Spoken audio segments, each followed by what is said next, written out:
వేములవాడలో వరి ధాన్యం కొనుగోలు కేంద్రాల్లో రైతులు తీవ్ర ఇబ్బందులు ఎదుర్కొంటున్నారు. 50 రోజులుగా ధాన్యం కొనుగోలు కోసం ఎదురు చూస్తున్నామని రైతులు ఆవేదన వ్యక్తం చేస్తున్నారు. ఇప్పటివరకు తమ ధాన్యాన్ని కొనుగోలు చేసే పరిస్థితి కనిపించడం లేదని వాపోతున్నారు.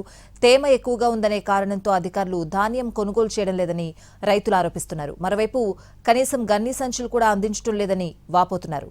వర్షాకాలం సమీపిస్తూ ఉండడంతో ధాన్యం తడిసిపోతుందేమోనని అన్నదాతలు ఆందోళన చెందుతున్నారు. ప్రభుత్వం వెంటనే స్పందించి ధాన్యం కొనుగోలు ప్రక్రియను వేగవంతం చేయాలని రైతులు డిమాండ్ చేస్తున్నారు. లేకపోతే పెద్ద ఎత్తున ఆందోళనలు చేపడతామని హెచ్చరిస్తున్నారు.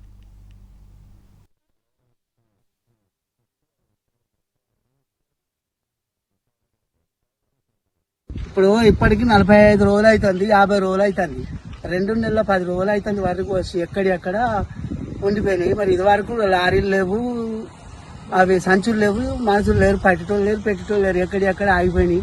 వర్షాలు పడే టైం వచ్చింది. ఈ రోజు రేపు అయితే రోహిణి చూస్తుంది, 22 తారీఖు రేపు రోహిణి.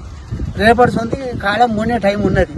మరి ఇంతవరకు అయితే వర్షాలు పడే ఆగినాయి. ఇంతవరకు కాంట పెట్టే దిక్కు లేదు, ఎక్కడనే ఆగిపోతాను.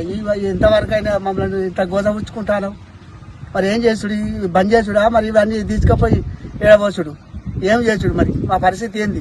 ఎక్కడైనా ఇదే గోసపుచ్చుకుంటాను. ఎందుకు ఇది చూసుకొని ఇప్పుడు తొందరగా లారీలు దోరించి కొద్దిగా కాంట పెట్టించే పని చేయండి దయచేసి.